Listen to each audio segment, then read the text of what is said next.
Welcome to the Banker Lamp. Please enjoy the video. You need to begin where precise control matters. Drag your clip into the timeline and position the playhead at the exact frame you want to change. Once done, zoom the timeline to inspect frames and enable snapping for finer movement. This avoids 1/2 second jumps. Make sure your clip is selected.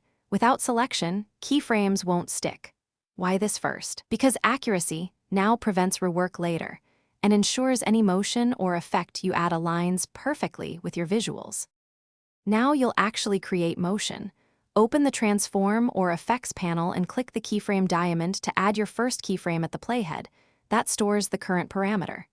Then move the playhead to the next moment and change the value, scale up, shift position, or drop opacity, and add a second keyframe.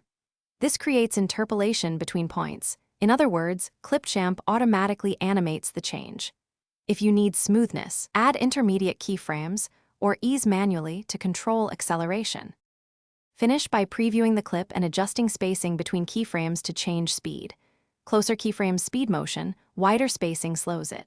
Once satisfied, use extra keyframes or easing to remove robotic starts and stops. After that, render a short test export to confirm playback matches your intent. If something goes wrong, keyframes missing or not applying, reselect the clip, confirm the layer is active, and restart Clipchamp. Often the UI needs a refresh to reapply saved keyframe data. Thanks for watching. If this was helpful, leave a like and consider subscribing. See you next time.